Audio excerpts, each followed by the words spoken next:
So after sustained criticism in Parliament this year, the South African Police Service has now issued a circular calling out commanders for their inaction and reluctance to act when officers are implicated in serious crime. This comes after a 20-year-old man was allegedly removed from police cells and assaulted by a constable and later died at the Rosedale police station in Uppington in the Northern Cape. Now, this is a story that's been covered by Viewfinder editor Daniel Knutzer, who's joining us now to talk more about this. Daniel, always good to have you on News at Prime.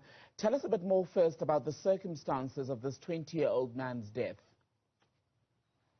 Well, the story was circulated by IPID, the Independent Police Investigative Director at the police watchdog in this country, as a press statement, and the details of the press statement are quite concerning. What was established by the investigator that went to the Rosedale police station in Uppington in the early hours of the morning of the 28th of October was that the other inmates told her that a young man was removed from the cells at about 2 in the morning, or between midnight and 2 in the morning, was severely assaulted, begged, cried, was evidently in great distress and pain, and then subsequently died on the floor of the police station. What's particularly concerning of this case in particular is that it comes just a few weeks after the police service issued a circular warning station commanders against inaction and reluctance to act against officers implicated in such violent crimes at the police station or on duty. And our investigation showed that this police officer stayed on duty, and there was very little answer as to why he wasn't suspended and why appropriate disciplinary action wasn't taken. And there was a new station commander during this time. This police officer, you've also gone on to detail in your reporting, that has a history of being violent on duty. Well, I think, so I've been investigating this issue for quite a couple of months now, and I think persistently what we've seen in our investigation is that the failure of station commanders and of supervisors in the police service to take appropriate action when officers are implicated in violent crime is that it opens the door for problem officers to become repeat offenders.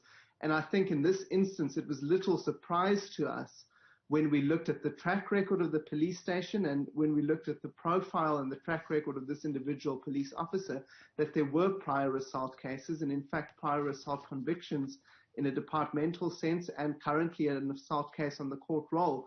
And so it begs the question that time and again, when these kinds of crimes are reported at police station, you dig a little bit deeper, just below the surface, and you see that there's a pattern, an unchecked pattern, both at the police station and with an individual police officer.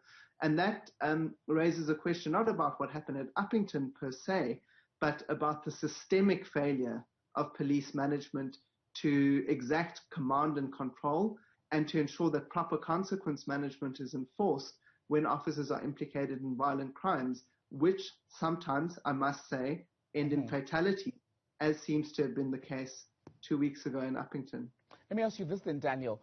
As far as the inaction from station commanders, is it that the commanders don't know what the internal procedures are supposed to be, or do they deliberately ignore what's set out in law, perhaps because they've worked with the said officer, not in this case specifically, but generally, they've worked with a specific officer over a certain period of time? So it's an interesting question, and it's a very valid one to ask. I think journalists in this country know that when police officers are implicated in such crimes, the knee-jerk reaction from police management is to defer, to wash their hands, and to say that this matter is now being handled by IPID, the police watchdog, when in actual fact, police discipline and departmental regulations do not exonerate police management from taking action in such cases.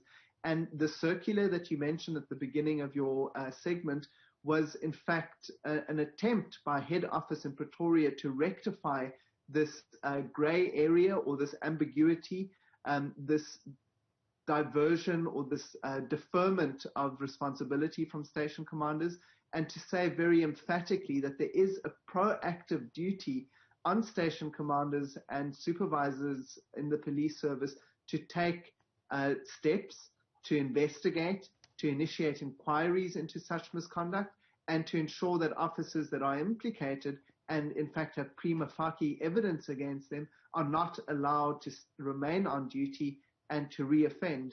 What we've seen with this case, what this case was emblematic of to me as an investigator, was that the circular has had little to no effect on the ground. And that should be of serious concern to head office police in Pretoria. So, looking at where we're sitting currently, this is a case that happened in Uppington, and it must be said that stories that happen out of places like the Northern Cape generally, apart from this one, don't generate a lot of traction, a lot of attention at national level. And that brings me to this question.